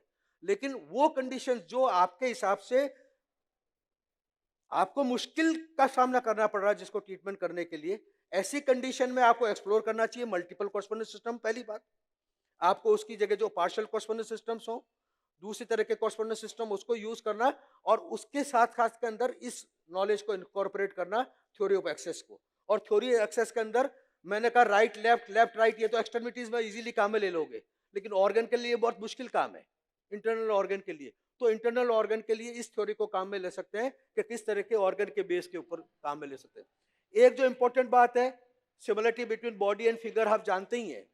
कॉरस्पॉन्डेंस सिस्टम को सही तरीके से सीख करने के लिए आप बॉडी को प्रॉब्लम किस सिचुएशन के अंदर है, अगर आपको बॉडी को बेंड करने के अंदर अगर पेन है, तो आपको इंसेक्ट सिस्टम को बेंड करके पॉइंट को सर्च करना चाहिए। अगर आपको बॉडी बेंड करने में बैकएक है, तो आपको बैकएक का पॉइंट चेक करने के लिए फिंगर को कैसे होल्ड करना चाहिए? बेंड करके होल्ड करना चाहिए। वो देखो आप, अगर आपको स्ट्रेच करने के अंदर बॉडी का पेन है, तो आपको सीख करने के लिए बॉडी को कैसे, फिंगर को कैसे सेलेक्ट करना चाहिए? स्ट्रेच करने के लिए। यानी बॉडी के अंदर डिजीज या प्रॉब्लम किस सिचुएशन के अंदर मैनिफेस्ट कर रही है, कॉरस्पॉन्डेंस सिस्टम को भी, correspondence system similarity, correspondence system का मतलब क्या? सिमिलरिटी है। तो कॉरस्पॉन्डेंस सिस्टम के अंदर मैक्सिमम सिमिलरिटी को अगर हम सीख करते हैं, तो हमारे ट्रीटमेंट के रिजल्ट और ट्रीटमेंट की जो एफिकेसी है और ट्रीटमेंट का सही पॉइंट का सिलेक्शन है। इस तरीके से झुक के अगर चलने में दर्द है, तो आपको पॉइंट को सर्च करने के लिए उसी तरीके से आप कॉरस्पॉन्डेंस सिस्टम को यूज करना है। अभी इसके अलावा selection of proper system of fingers, किस ट्रीटमेंट करने के लिए हमको सही फिंगर का सिलेक्ट करना है, उसका एक अगर आपको ज्ञान है तो आपकी ट्रीटमेंट की क्वालिटी को बढ़ा सकते हैं। और उसमें पहला क्या है? Fourth finger for the spinal cord की प्रॉब्लम। स्पाइनल कॉर्ड की प्रॉब्लम के लिए कौन सी फिंगर को यूज करना चाहिए? फोर्थ फिंगर को। क्यों करना चाहिए? जे मेरिडियन। और भी कोई कारण? जे का नेल भी है, ये हॉटनेस नेल, जे का नेल भी है, जे मेरिडियन है, तो हम फिंगर्स को यूज कर सकते हैं इस तरीके से। हार्ट का ट्रीटमेंट करने के लिए कौन सी फिंगर लेनी चाहिए, आपको क्या लगता है? कोई है आपके पास? हार्ट का ट्रीटमेंट करने के लिए कौन सी फिंगर यूज करनी चाहिए? बेस्ट ट्रीटमेंट क्या होना चाहिए हार्ट का? यस, एक तो ये है, ये हार्ट मेरिडियन है, लिटिल फिंगर। और कोई आइडिया है और बेटर ट्रीटमेंट हार्ट का ट्रीटमेंट करने के लिए? इंडेक्स फिंगर और मिडिल फिंगर। मिडिल फिंगर के फेवर में कितने लोग हैं? लिटिल फिंगर के फेवर में कितने लोग हैं? एक्चुअली मिडिल फिंगर करनी चाहिए। मिडिल फिंगर इंसेक्ट सिस्टम में, क्योंकि ये हमारा सेकंड हार्ट को रिप्रेजेंट करता है। किसको रिप्रेजेंट करता है? Second heart. बॉडी का सेकंड हार्ट कहां पर है, आपको मालूम है? सेकंड हार्ट कहां है बॉडी का? काफ मसल्स। तो काफ मसल्स कौन सी फिंगर पर है? मिडिल फिंगर के ऊपर। तो मिडिल फिंगर के ऊपर जब हार्ट का ट्रीटमेंट करते हैं, तो स्टैंडर्ड कॉरस्पॉन्डेंस मतलब हार्ट तो कर ही रहे हैं, लेकिन साथ साथ में किसका ट्रीटमेंट कर रहे हैं? काफ मसल्स का भी ट्रीट कर रहे हैं। तो डबल इफेक्टिव वर्क नहीं हुआ है। तो ये आप ट्रीटमेंट के अंदर ये नॉलेज को जब इनकॉर्पोरेट करते हैं, तो आपकी ट्रीटमेंट की क्वालिटी को आप एनहांस कर सकते हैं और कंट्रोल कर सकते हैं। ये देखो, ये सेकंड हार्ट, ये सेकंड हार्ट है। इसीलिए कहता है walking is the best cardio का कार्डियो एक्सरसाइज। मानते हैं ना, jogging, running, walking cardio exercise को मानी जाती है। ये किसको स्टिमुलेट करती है? ये काफ मसल्स को स्टिमुलेट करती है। तो जरूरी नहीं कि आप वॉकिंग करो, काफ मसल्स को स्टिमुलेट करने के लिए बहुत सारी टेक्निक में आगे बताने वाला हूं। वैसे भी correspondence system is not a method of treatment का आप बैठो, प्रोब उठाओ, ट्रीटमेंट करो। You should incorporate correspondence system in your daily routine. आपके रूटीन में इनकॉर्पोरेट हो जाना चाहिए आपकी अपनी हेल्थ के लिए। पेशेंट के लिए भी गाइड कर सकते हैं, लेकिन एटलीस्ट एज ए प्रैक्टिशनर आपको प्लान करके ट्रीटमेंट करना, प्रोब उठाना, नीडल लगाना, मैग्नेट लगाना, ये आउटडेटेड बात है। ये आउटडेटेड बात है। Your life style should incorporate the correspondence treatment. आपकी लाइफ स्टाइल में कॉर्स्पोंडेंस ट्रीटमेंट अपने आप होना ही चाहिए, क्योंकि correspondence system is the only system which has kept us alive throughout the generations। हम आज यहां पर बैठे हैं, हेल्दी तरीके से बैठे हैं, उसके लिए अगर बॉडी किसी सिस्टम का सबसे ज्यादा योगदान है तो वो कौन से सिस्टम का योगदान है? कि कॉर्स्पोंडेंस सिस्टम का है। Through out the history, pre historic level, सबसे ज्यादा हम कौन सी चीजों को यूज करते थे? हंटिंग के अंदर, वॉकिंग के अंदर, रनिंग के अंदर, सर्वाइकल के अंदर, हाथ और पैर। और हाथ और पैरों को जितना यूज किया उसकी वजह से आज आप हेल्दी बैठे हैं। हमारे एंसेस्टर्स ने हाथ और पैर यूज किए, इसलिए हम आज हेल्दी बैठे। तो कॉर्स्पोंडेंस सिस्टम को लाइफ में इंकॉर्पोरेट करना। फिर एक और इंपॉर्टेंट बात है कॉर्स्पोंडेंस सिस्टम यूज करने के लिए जो बहुत नेग्लेक्टेड है, फूड कॉर्स्पोंडेंस सिस्टम का हम यूज बहुत कम करते हैं। फूड कॉर्स्पोंडेंस सिस्टम अगर आप प्रोफेसर पागजू की पुरानी किताबें उठा के कभी देखें, Sujok therapy specially, thumb is head और इस तरह की किताबें देखें, उन्होंने बार बार स्टेटमेंट दिया, foot correspondence system is more powerful than the hand correspondence system. Similarity का एस्पेक्ट डेफिनेटली इसमें ज्यादा है, क्योंकि फूड के अंदर रेगुलर स्टिमुलेशन मिलता है, स्ट्रॉन्गर है, बिल्ड के अंदर स्ट्रॉन्गर है। फ्रीक्वेंट स्टिमुलेशन, जितना फूड कॉर्स्पोंडेंस सिस्टम को स्टिमुलेशन मिलता है उतना हैंड कॉर्स्पोंडेंस सिस्टम को रेगुलर नेचुरल स्टिमुलेशन नहीं मिलता है। लेकिन आज का जो जमाना है हमारा, हमारी जो आज की जो जनरेशन है, उसके साथ मुश्किल क्या है? फूड को काम ही नहीं लेते, सारा काम बैठे बैठे होता है। हमारी जो सेडेंटरी लाइफ स्टाइल की वजह से फूड कॉर्स्पोंडेंस सिस्टम काम में नहीं लेता है, तो आज की तारीख में फूड कॉर्स्पोंडेंस सिस्टम की इंपॉर्टेंस और ज्यादा है। तो फूड कॉर्स्पोंडेंस जो स्ट्रॉन्गर है can be conveniently incorporated in daily routine. आपको आगे बताएंगे डेली रूटीन में आपको कन्वीनियंटली इसको यूज कर सकते हैं। फूड कॉर्स्पोंडेंस सिस्टम को कन्वीनियंटली यूज कर सकते हैं और दूसरे को नहीं कर सकते। Walking, jogging, running, squats more advantages in several condition. मैंने बताया ना, बेड रिडन पेशेंट हो, आप लोग जानते ही हो सारा, आप सब लोग कॉर्स्पोंडेंस जानते हो कि फूड कॉर्स्पोंडेंस सिस्टम कौन सी ऐसी परिस्थितियां हैं जिसमें फूड कॉर्स्पोंडेंस को ज्यादा प्रायोरिटी देनी चाहिए। प्रायोरिटी देनी चाहिए, पहला प्रायोरिटी फूड को देना। जो पेशेंट बेड रिडन हो लंबे समय से, क्रोनिक डिजीज से ग्रस्त हो, हेड एरिया की कोई प्रॉब्लम हो इंक्लूडिंग ब्रेन, हेड रीजन की कोई प्रॉब्लम हो, तो फूड कॉर्स्पोंडेंस सिस्टम, क्योंकि big toe is more similar in the structure of the head, तो इसलिए फूड कॉर्स्पोंडेंस सिस्टम को यूज करना चाहिए। यिन यांग हार्मोनी के लिए आपको मालूम है ये रूल, डायगोनल ट्रीटमेंट का रूल, डायगोनल ट्रीटमेंट का रूल, वो आप अप्लाई करते हैं प्रैक्टिस में। मुश्किल ये है हम बहुत सारी चीजें जानते हैं, लेकिन जब परिस्थिति आती है उसका यूज करने के लिए वो चीजें हमारे दिमाग में नहीं आती है। यानी लेफ्ट राइट रूट क्या कहते हैं, डायगोनल रूल, यिन यांग हार्मोनी क्या कहते हैं? अगर आपने लेफ्ट हैंड के अंदर हार्ट का ट्रीटमेंट किया है तो साथ में राइट फुट में भी करो, यिन यांग हार्मोनी है। लीवर का ट्रीटमेंट आपने राइट हैंड में किया है तो लेफ्ट फुट में भी करो। ये फुट की कॉर्स्पोंडेंस की इंपॉर्टेंस है, इसको भी इनकॉर्पोरेट करना चाहिए। ये डायगोनल ट्रीटमेंट टेक्निक कहलाती है। ये सब लोग जानते हैं कॉर्स्पोंडेंस सिस्टम की इफेक्टिवनेस के लिए degree of similarity, localization of the in the body, functional activity और सिस्टम साइज।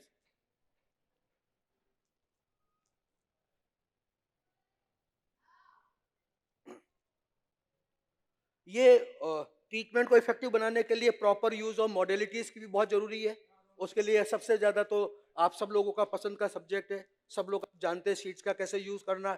सीड को यूज करने के लिए कुछ कंडीशंस हैं जिसको आप लोग सब जानते ही हैं, हम क्लास में सीखते भी हैं। सीड का कलर, सीड का shape according to the organ, और सीड की फार्माकोलॉजिकल वैल्यूज यानी मेडिसिनल प्रॉपर्टीज। अगर वो जो येलो मस्टर्ड प्लास्टर आपको याद है, मैं हर क्लास के अंदर, और ये मेरा ही बनाया हुआ पेट फार्मूला है और सक्सेसफुल, थाउजेंड्स ऑफ लोगों को सक्सेसफुली यूज किया है। और आप लोगों ने कितने ने यूज किया है येलो मस्टर्ड प्लास्टर? इसमें बहुत लोगों ने किया है। और काम करता नहीं करता है? ये medicinal properties of the seed है।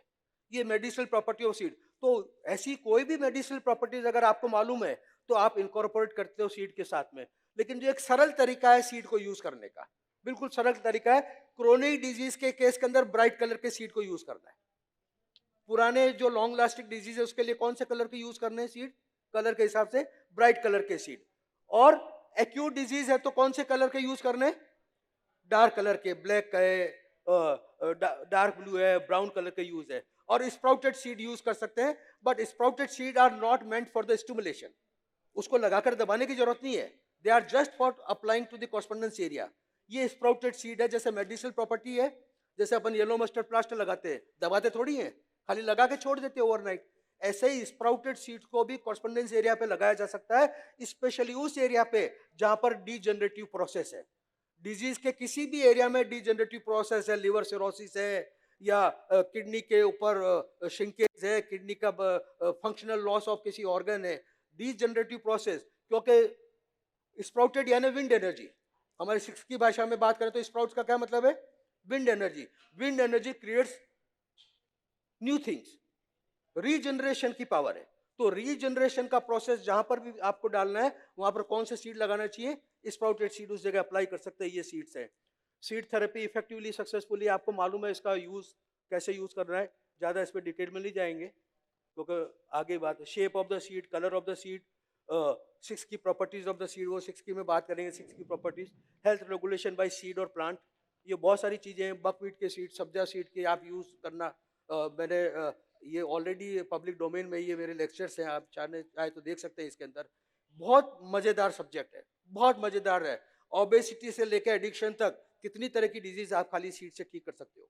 आपको कौन सा सीड कैसे यूज करना है उसकी नॉलेज होनी चाहिए। तो ये पूरा है ना, the time tested tips of the effective use of seed. अलग अलग सीड के लिए मैंने इसके अंदर आपको बताया कैसे यूज करना है। एप्पल सीड को, साइट्रस सीड को, अगेन साइट्रस सीड बहुत यूजफुल है।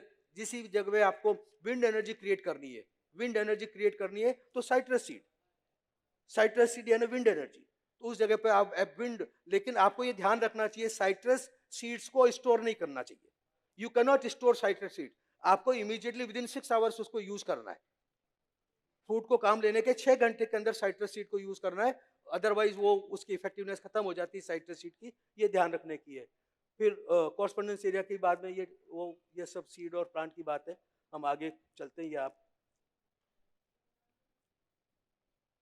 कलर के बारे में आप जानते हैं, कलर के बारे में कॉरस्पोंडेंस सिस्टम के ऊपर कलर का यूज करना दो तरीके से यूज कर सकते हैं। पहली बात तो हर ऑर्गन का एक एनर्जी कलर है, तो उस ऑर्गन के लिए ओवरऑल ऑर्गन को इंप्रूव करने के लिए, टोनिफिकेशन के लिए उसका अपना कलर लगा सकते हैं। जैसे लीवर के लिए ग्रीन कलर का यूज कर सकते हैं, सेडेशन के लिए सेडेशन का कलर ले सकते हैं। लेकिन कॉरस्पोंडेंस के अंदर हम टोनिफिकेशन, सेडेशन के बारे में ज्यादा दिमाग नहीं लगाते। कॉरस्पोंडेंस सिस्टम इज सबसे बड़ी बात, कॉरस्पोंडेंस सिस्टम की खासियत ये बताता हूँ। कॉरस्पोंडेंस सिस्टम इज, आपको डायग्नोसिस के ऊपर बहुत ज्यादा फोकस करने की जरूरत नहीं है, टोनिफिकेशन सेडेशन के टर्म्स में सोचने की जरूरत नहीं है। Correspondence system is method of self harmonisation. वो क्या करता है? सेल्फ हार्मोनाइजेशन करता है। तो सीड का सबसे बड़ा रोल क्या है? हार्मोनाइजेशन। ये हार्मोनाइजिंग इफेक्ट है irrespective of the condition of causes. तो ये आप कलर का यूज कर सकते हैं कॉरस्पोंडेंस एरिया पे 6 की के हिसाब से, ब्रांच 6 के हिसाब से, या फिर वही जो कलर का यूज मैंने बताया जो सीड के लिए बताया। एक्यूट कंडीशन हो तो डार्क कलर्स, क्रोनिक कंडीशन हो तो ब्राइट कलर्स, डायरेक्टली वो आप उसके ऊपर कॉरस्पोंडेंस एरिया पे यूज कर सकते हैं। और हार्मोनाइजेशन करना हो, डिटॉक्सिफिकेशन करना हो तो ग्रीन कलर, किसी भी एरिया पे ग्रीन कलर का यूज करते हैं। ये बहुत ही इंपॉर्टेंट है क्रिस्टल्स के बारे में। आई डोंट नो कितने लोगों ने इसको यूज किया है। हमने तो पहले, मैंने जयपुर में 6 की के क्रिस्टल के सेट भी बना के लोगों को बहुत दिए, फिर अब मैंने नहीं किया है। कितने लोगों ने यूज किया? Crystal themselves have healing power crystal के अंदर। और क्रिस्टल के अंदर अगेन आप सारे तरह के कलर के क्रिस्टल यूज कर सकते हैं 6 की के हिसाब से।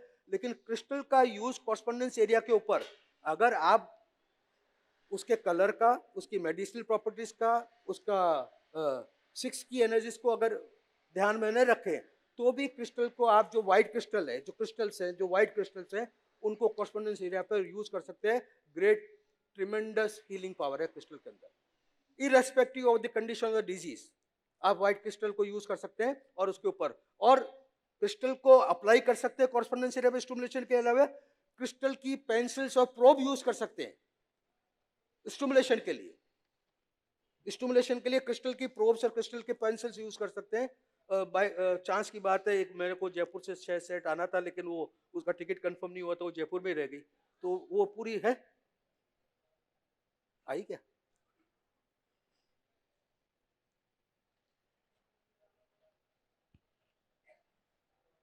एक दे दो कोई भी।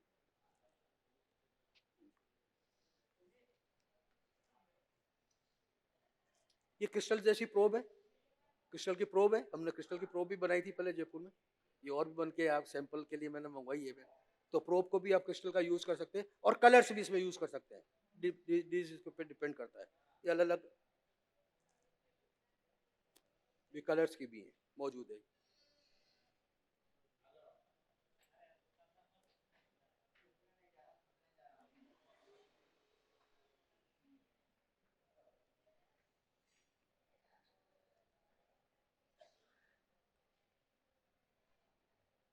रबर बैंड टेक्निक्स आप सबको मालूम ही है, उसके ज़्यादा मुझे बात करनी नहीं।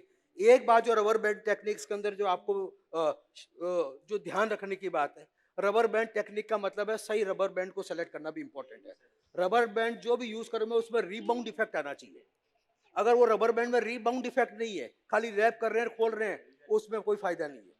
रबर बैंड टेक्निक जब काम करती है जब उसके अंदर रीबाउंडिंग इफेक्ट आना चाहिए।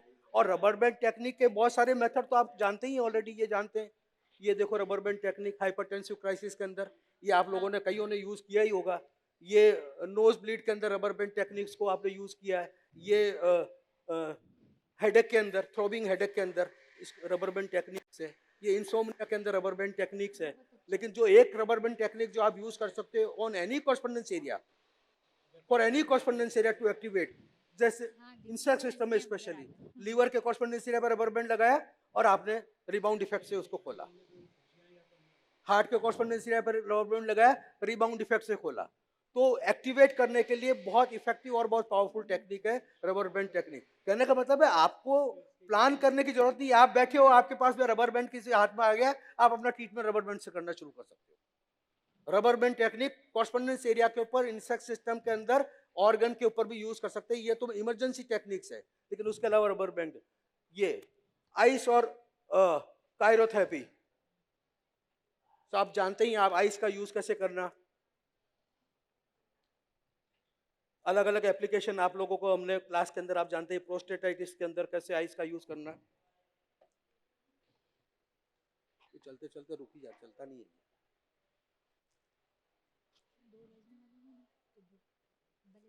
ब्लीडिंग हेमोरॉइड्स के अंदर आइस का यूज करना। ये एक और टेक्निक जो आपको यहाँ एक नई, मैं यही बता देता हूँ आगे क्योंकि उनको टाइम का शॉर्टेज है, मुझे फास्ट चलना पड़ेगा। ब्राउन फैट के बारे में कितने लोग जानते हैं? ब्राउन फैट के बारे में कितने लोग जानते हैं? ब्राउन फैट, एक वाइट फैट है, एक ब्राउन फैट है। और brown fat is like insulin resistance के लिए बहुत इंपॉर्टेंट है ब्राउन फैट। और ब्राउन फैट को एक्टिवेट करने का एक सरल तरीका है, वैसे तो बहुत सारी साइंस है उसके अंदर। ब्राउन फैट को एक्टिवेट करने का तरीका क्या है? क्या है? नहीं आइडिया? ये क्रायोथेरेपी है। यानी जो आपने सुना है आइस बकेट चैलेंज का नाम तो सुना ही होगा, आप पेपर पढ़ते हो तो। एक चैलेंज चलता है, ये जो इन्फ्लुएंसर होते हैं वो क्या करते हैं, आपको आइस कोल्ड वाटर के अंदर नहाना होता है और फिर आपका इंस्टाग्राम में वीडियो और फोटो डालना होता है। इसका मेडिकल जो बेनिफिट है वो है आइस कोल्ड वाटर से नहाने से आपका बॉडी का ब्राउन फैट एक्टिवेट होता है। और ब्राउन फैट एक्टिवेट होता है तो बॉडी में से इन्फ्लेमेशन खत्म होता है। और दुनिया की सारी बीमारियों को अगर एक कारण ढूंढना हो, 1000 बीमारियों का एक कारण ढूंढना हो, मेडिकल डिजीजेस के कॉम्प्लिकेटेड बीमारियों का नाम का एक बीमारी का एक कारण ढूंढना हो, तो वो क्या है आपको मालूम है? Chronic inflammation. एक ही कारण है, बीमारी के 1000 नाम है, कारण एक है क्रोनिक इन्फ्लेमेशन। और क्रोनिक इन्फ्लेमेशन को कम करने के लिए ब्राउन फैट को एक्टिवेट करना है। ब्राउन फैट को एक्टिवेट करने के लिए क्या करना है? आइस बाथ लेना है। तो अपने आइस बाथ लेने में भी तो बड़ी मुश्किल का काम है, तो हम आइस बाथ, सुजो का आइस बाथ तो ले सकते हैं, नहीं ले सकते? पूरा हाथ आप ब्राउन आइस वाटर में, ये ये मैं नहीं कह सकता मैंने ऐसा किया है, अभी करना है, बट ये आइडिया आया है मेरे को रिसेंटली के अंदर कि करके देखा जा सकता है कि ब्राउन फैट के बारे में जो मैंने स्टडी की है, ब्राउन फैट को बॉडी में एक्टिवेट करने का सरल तरीका ये है। तो अब अभी तो हिम्मत नहीं होती कि भाई मैं आइस में नहाने की तो हिम्मत नहीं है अभी, हो सकता है बाद में हो जाए, बीमार पड़ जाए, घर वाले कहेंगे बहुत हीरो बनने चले थे, यही कह देंगे ना क्या नहाने, सर्दी के अंदर बर्फ में कौन नहाएगा, लेकिन ये बर्फ में ये काम कर सकते हैं। ये ब्राउन फैट एक्टिवेट की बहुत अच्छी कंडीशन है। और ये बहुत इंपॉर्टेंट कंडीशन बात बता रहा हूँ, इसेंशियल ऑयल का यूज कॉर्स्पोंडेंस सिस्टम के अंदर कितने लोग करते हैं? एक भी हाथ नहीं उठा। ये बहुत यूजफुल, पावरफुल, इफेक्टिव ट्रीटमेंट है, ये प्रूफ। क्योंकि मैंने आपको एक ही बात कह रहा हूँ कि डिजीज के डायग्नोसिस के बारे में हो सकता है मैं आगे सुजोकी के अंदर इसके अंदर बात करूं तो आगे बात करूंगा, लेकिन मैं आपको सरल तरीके से बताना चाहता हूं। अगर एक्यूट कंडीशन के अंदर कॉर्स्पोंडेंस सिस्टम से यहाँ पे जितने लोग बैठे हैं उसके 90% लोग ठीक कर सकते हैं उसको, ये मुझे विश्वास है आप लोगों पे। एक्यूट कंडीशन के अंदर आप कैसी भी चैलेंजिंग कंडीशन हो, कॉर्स्पोंडेंस सिस्टम में खट खट पॉइंट लगाओगे, 2 दिन में पेशेंट को खड़ा कर दोगे। अभी डॉक्टर मुखर्जी बोल के गए ना, लेकिन सबको मुश्किल आती है क्रोनिक कंडीशन के अंदर, स्ट्रगल करते हैं, मैं भी करता हूं, कभी कभी आप भी करते हैं। और क्रोनिक कंडीशन के लिए पहली बात तो आपको डिजीज को अगर समझेंगे नहीं तो क्रोनिक कंडीशन को ठीक करेंगे नहीं। और मैं इतने सालों का निचोड़ अगर आपको दिखाऊं, मैं बहुत सोचता हूं, बहुत पढ़ता हूं, बहुत मेरी आज भी पढ़ने की बहुत आदत है, एक ही निष्कर्ष पर पहुंचा हूं, चाहे ऑटो इम्यून डिजीज हो, चाहे कोई तरह की क्रोनिक डिजीज हो, जड़ के अंदर एक ही कॉज है, उसके अंदर रूट एक ही कॉज है, क्रोनिक इन्फ्लेमेशन। जो इन्फ्लेमेशन आपकी बॉडी का मित्र था, डिजीज को भगाने के लिए एक्टिवेट हुआ था, और वहां पर जो लिम्फोसाइट्स की और वाइट सेल्स की एक्टिविटी करके डिजीज को हटाने का उसका काम था, वो हटाने का काम नहीं करके वो वहीं पर स्टेबल हो गया। और उसकी वजह से वहां पर क्या हो गया, स्लो बर्निंग शुरू हो गई। क्या हो गई? अगर घर में छोटी एक आग लग जाए, बर्निंग हो जाए, सफोकेशन हो जाए, तो उस जगह रह सकते हैं क्या आप? तो वो बर्निंग जो आपके अंदर ऑर्गन में चल रही है, वो बर्निंग आपकी बॉडी में जहाँ चल रही है, जहां जहां चल रही है, वहां पर स्कारिंग हो रही है, वहां पर ड्राइनेस की कंडीशन हो रही है, वो एरिया डैमेज हो रहा है। तो अगर आपको कुछ सीखना है इस क्लास के अंदर, तो आपको ये सीखना है कि हम इन्फ्लेमेशन को कैसे कंट्रोल कर सकते हैं। चाहे लोकलाइज्ड इन्फ्लेमेशन हो, चाहे सिस्टमेटिक इन्फ्लेमेशन हो, अगर आपको इन्फ्लेमेशन का कंट्रोल हो गया तो मैं दावे के साथ कह सकता हूं कि आप सब लोग सक्सेसफुल प्रैक्टिशनर हो। कुछ इंजरीज के अलावा, एक्सीडेंटल इंजरीज है, पोस्चर की वजह से प्रॉब्लम है, चलने फिरने उठने बैठने में कोई चोट लग गई है, ये कंडीशन 20% कंडीशन, वायरल इन्फेक्शन हो गया, ये हो गया, ये 20% कंडीशन हटा दो, ये उसके लिए तो हम सब कर लेंगे। लेकिन बाकी कंडीशन, क्रोनिक कंडीशन में इन्फ्लेमेशन, तो इन्फ्लेमेशन को आपको हटाना है तो बहुत सारी कंडीशन है। पहला मैंने ब्राउन फेट का बताया कैसे एक्टिवेट करना। दूसरा, ये एसेंशियल ऑयल का बहुत सक्सेसफुल यूज कर सकते हो, क्रिस्टल और सीड्स और एसेंशियल ऑयल। तो एसेंशियल ऑयल की पूरी एक जमात है जो एंटी इन्फ्लेमेटरी है, उसको आप यूज कर सकते हैं। ये लेवेंडर ऑयल है, एंटी इन्फ्लेमेटरी, और स्लीप को इंड्यूस करता है। मैंने बोला स्लीप हाइजीन, अभी बोला ना शुरू में। तो अगर स्लीप का डिसऑर्डर है तो आपका ब्रेन के हेड के कॉरस्पॉन्डेंस एरिया में क्या करना है, क्या करना है? लेवेंडर ऑयल, स्पेशल ऑयल की मसाज करनी है सोने से पहले। और इसेंशियल ऑयल डायरेक्ट यूज नहीं करते, ये आपको पता होना चाहिए, उसको कैरियर ऑयल में यूज करना पड़ेगा।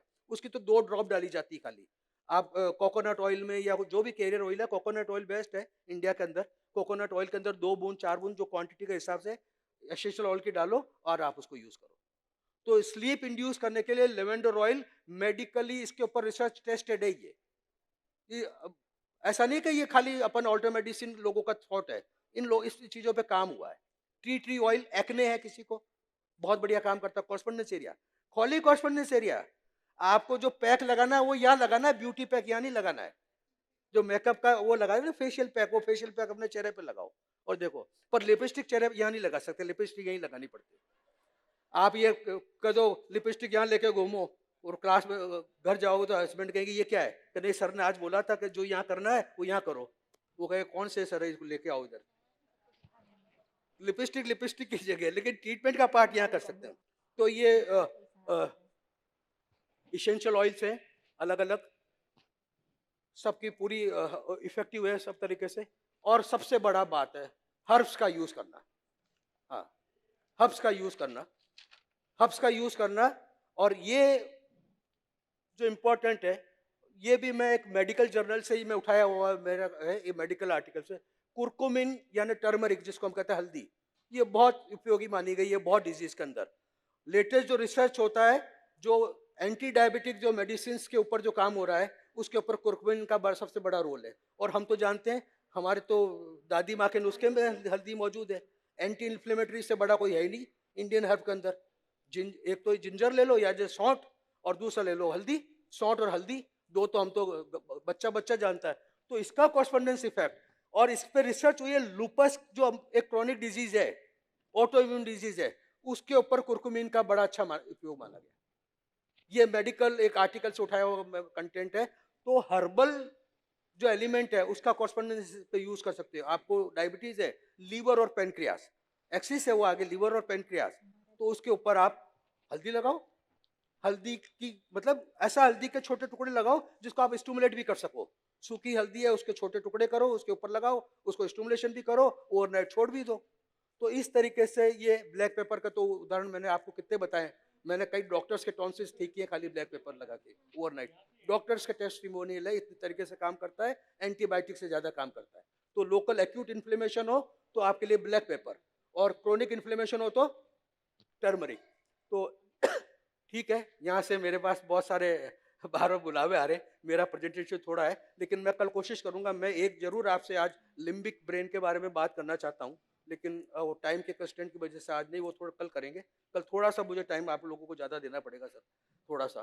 तो मैं एक बहुत अच्छा एक कलेक्शन करके लाया हूँ लिम्बिक ब्रेन के बारे में। तो कहने का मतलब कॉरस्पॉन्डेंस सिस्टम, और मैं 2 मिनट और लूंगा आपको। मैंने आपको बताया था बहुत जरूरी, correspondence system is not a method of treatment, is a method of living the life. ये जीने का तरीका है। और अगर आपको वो कॉरस्पॉन्डेंस सिस्टम की कॉन्शियसनेस है, आप लोग और हम लोग, और मैं भी उसमें कहता हूं, कॉरस्पॉन्डेंस सिस्टम को हम कहते हैं फिजिकल ट्रीटमेंट मेथड। लेकिन ये फिजिकल खाली नाम मात्र को फिजिकल है कहने का, क्योंकि उसके अंदर हम बॉडी को डील करते हैं। But correspondence system itself is a metaphysical system. तो मल्टीप्लिसिटी जो कॉरस्पॉन्डेंस सिस्टम है, मेटाफिजिकल है सिस्टम। ये कैरेक्टरिस्टिक उसका मेटाफिजिकल है, but because we are dealing with the body, physical body, not emotion, not mind, that's why we call it physical correspondence system, but it is a metaphysical system. तो metaphysical system के लिए पहली बात जरूरी क्या है? Consciousness. अगर आपका कॉन्शियसनेस का अपग्रेडेशन है, कॉन्शियसनेस का आपका अपग्रेडेशन है, मैं दावे के साथ कर सकता हूं, मेरे वर्ड्स नहीं है, प्रोफेसर पाउजू के वर्ड्स हैं। आप यहां पर हार्ट का ट्रीटमेंट कर लो, यहां पर किडनी का ट्रीटमेंट कर लो, यहां पर ब्रेन का ट्रीटमेंट कर लो, यहां पर लीवर का ट्रीटमेंट कर लो, यहां पर जहां चाहो जिसका ट्रीटमेंट कर लो, but you should have that consciousness that you should be able to see the liver here, you should be able to see the heart here. जो आप करना चाहते हो उसका पूरा ट्रीटमेंट कर सकते हो। ये कॉन्शियसनेस का अपग्रेडेशन है। और कॉन्शियसनेस का अपग्रेडेशन है तो ट्रीटमेंट प्लान नहीं होता, ट्रीटमेंट प्ले हो जाता है। क्या हो जाता है? ट्रीटमेंट प्ले हो जाता है। और इसके लिए ट्रीटमेंट प्ले होता है, हम प्लान कर सकते हैं। स्पेशली फूड कॉरस्पॉन्डेंस सिस्टम के लिए मैंने आपको बताया, फूड कॉरस्पॉन्डेंस सिस्टम के अंदर बहुत इंपॉर्टेंट बात है कि हमारा अगर एक ऑर्गन को मुझे सिलेक्ट करना पड़े तो ब्रेन करूंगा, 2 ऑर्गन को ठीक करना पड़े तो सिलेक्ट करूंगा ब्रेन और गट। तो सारी बीमारी वो एक्सिस भी है दोनों, ब्रेन गट एक्सिस, नाम सुना नहीं सुना आपने? ब्रेन गट एक्सिस है। तो 2 ऑर्गन को अगर मुझे सिलेक्ट करना पड़ेगा तो मैं करूंगा। तो कॉलन अपने आप में एक कंप्लीट कॉरस्पॉन्डेंस सिस्टम है। और स्टैंडर्ड कॉरस्पॉन्डेंस सिस्टम में कॉलन का प्रोजेक्शन कोई नहीं जानता, सब जानते नहीं जानते। तो आप बैठे बैठे कॉलन के एक एक पॉइंट को चेक कर सकते हैं अपना, कोई टूल की जरूरत नहीं है। और आपने देखा यहां से शुरू किया, यहां से किया, अब ओहो इसका मतलब है यहाँ तो कुछ है, अब क्या है भूल जाओ क्या है, उसका स्टिमुलेशन करो। तो डेली एक काम आप ये नहीं कर सकते क्या? कॉलन का stimulation is not only the stimulation of the colon itself, but is the stimulation of the entire body. ये पूरी बॉडी का ट्रीटमेंट है कॉलन कॉरस्पॉन्डेंस सिस्टम। ये पूरी बॉडी का प्रोजेक्शन यहाँ पे मौजूद है। 2 काम हो गया, गट का ट्रीटमेंट हो गया, गट का ट्रीटमेंट हो गया, गट ब्रेन एक्सिस ठीक हो गया, और गट के थ्रू आपके पूरी बॉडी का ट्रीटमेंट हो गया। ये काम कर सकते नहीं कर सकते? ये इजी तरीका है। दूसरा मैसेज मैंने बताया कि डेली रूटीन के अंदर बहुत चल रहा है आजकल, ग्राउंडिंग, इलेक्ट्रॉन निकलते हैं, खड़े हो तो नेचर वॉक, बेयर फुट आपको 2 मिनट जॉगिंग करनी, क्या करनी है, जॉगिंग करनी है। तो ये प्लान है, ये प्लान है आपको। ब्रेन बहुत इंपॉर्टेंट है, तो रोज भी कर सकते हैं हम। टो के ऊपर वजन डालो बॉडी का। और अभी मैंने सेकंड हार्ट की बात की, सेकंड ही हार्ट को एक्टिवेट नहीं कर सकते अपन। ये आर्म लेग कॉर्सपोंडेंस सिस्टम है ना ये भी तो। अच्छा, तो वो जब लंच के लिए बोलेंगे तब बोले ना। ये सेकंड अभी हार्ट तो हम एक्टिवेशन short है, lecture लेग शुरू कर कॉर्सपोंडेंस सिस्टम। ये काम बैठे बैठे भी कर सकता हूँ, ये बैठे बैठे मैं जंपिंग कर सकता हूँ बॉल के ऊपर। अगर लंग्स की प्रॉब्लम है तो पैरों के जो बॉल्स हैं उसके ऊपर जंप नहीं कर सकता हूँ। ये इनकॉर्पोरेट करना है, जंपिंग, स्कीपिंग, ग्राउंडिंग, यानी बेयर फुट आपको 2 मिनट 4 मिनट के ऊपर, स्पेशली नॉट ऐसी फ्लोर पे नहीं, जंगल फ्लोर के ऊपर, रफ फ्लोर पर, जिससे मिट्टी पे कंकर हुआ, ऐसे फ्लोर के ऊपर 2 मिनट के ऊपर चलना, वॉकिंग करना। तो इस तरीके से लो, ये थायराइड और नेक होता भी नहीं होता है, ये सर्वाइकल होती है नहीं होती, ये कुछ होता नहीं होता, ये सारी चीजें। और सबसे अल्टीमेटली तो ये है, क्लैपिंग है, जो आपने अभी तक नहीं बजाई है, तो क्लैपिंग थेरेपी है। तो क्लैपिंग थेरेपी है नहीं, ये तो सुजोग थेरेपी है। क्लैपिंग थेरेपी क्या है? तो मैं एक सेमिनार में था, वहाँ क्लैपिंग थेरेपी के बहुत बड़े एक्सपर्ट थे, उनका लेक्चर पहले था, मेरा बाद में था फॉर्चुनेटली। मैंने कहा सर आपकी इजाज़त से अगर परमिट करें तो मैं इसमें थोड़ा सा मॉडिफिकेशन करना चाहता हूँ। आपकी क्लैपिंग थेरेपी बिल्कुल बिंदास है, क्योंकि ये तो मेरी ही थेरेपी है, आप मेरी बात कर रहे हैं, आपका नाम क्लैपिंग थेरेपी, मेरा नाम सुजोग थेरेपी है, लेकिन बात तो वो यही यूज कर रहे हैं, मैं भी यही यूज कर रहा हूँ। तो थोड़ा सा इसमें मॉडिफिकेशन जाता हूँ। क्लैपिंग थेरेपी तो आप खाली यूं करते हैं, मेरा पीछे का हिस्सा छूट गया बॉडी का। तो क्लैपिंग थेरेपी ये नहीं होती। क्लैपिंग थेरेपी क्या होती है?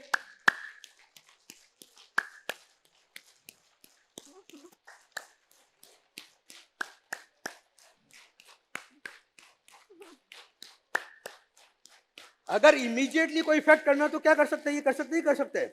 और फाइनली सुजो फॉर एवरीबॉडी कितने लोगों ने पढ़ी है अच्छी तरह से? कितने लोगों ने पढ़ी है? प्रोफाइलेटिक मसाज के बारे में कितने लोग जानते हैं? तो फिर पढ़ी नहीं आपने किताब? कहाँ पढ़ी किताब? कहाँ पढ़ी किताब? नहीं पढ़ी आप लोगों ने। उसमें क्लियर लिखा है सुबह उठ के प्रोफाइलेटिक मसाज। ये क्या है? ये हाथ है, ये पूरी बॉडी है। सुबह बिस्तर पे उठ के भगवान का नाम जो अगर लेते हो तो ले लो, और फिर हमारे तो हथेली दर्शन करते थे कि नहीं करते थे? हथेली दर्शन के बाद में थोड़ा सा हथेली का काम कर लो। ये प्रोफाइलेटिक मसाज है, पूरा अच्छी तरीके से इसकी मसाज कर लो। आओ कर लेते एक बार साथ में, देखते हैं आपको गर्मी आती नहीं है, खाना भी अच्छा डाइजेस्ट होगा, और उसको कर लेते हैं। और ये प्रोफाइलेटिक मसाज ऐसे नहीं होती है, ये स्माइलिंग फेस के साथ नहीं होती है, ये इस फेस के साथ होती है, ये ऐसे होती है। पूरा एक एक, पूरा एक एक आपको जोड़, पूरा एक एक उंगली पूरा जोड़, ये एक एक अंगूठा अलग, फिंगर, ये निचोड़ दो, हाथों को निचोड़ दो। कोई ताकत ही नहीं लगा रहा, मेरे को लग रहा है आपको भूख लग गई है, ऐसा लग रहा है। सबकी एनर्जी लेवल लो है, बहुत भूख लग रही है सबको, और ज्यादा, और तेज तेज, ये तेज, ये से लड़ाई आनी चाहिए इसके अंदर, और तेज और तेज और तेज। नहीं नहीं नहीं, चलो चलो, मुक्का मारो, मारो मुक्का, मुक्का मारो, ताली नहीं, मुक्का मारो। हाँ, लंग्स में मुक्का मारो, लीवर में मुक्का मारो, मारो मुक्का, मुक्का मारो, दोनों मुक्का मारो, मुक्का मारो, मुक्का मारो, टैपिंग करो, टैपिंग टैपिंग टैपिंग, प्यार से प्यार से प्यार से प्यार से प्यार से, टैपिंग टैपिंग टैपिंग, प्यार से, वापिस वापिस मुक्का मारो, मुक्का मारो, मुक्का मारो, मुक्का मारो। और आ जाओ, देखो आ जाओ मेरे, आ जाओ, पकड़ो पकड़ो पकड़ो पकड़ो पकड़ो पकड़ो, 1 2 3।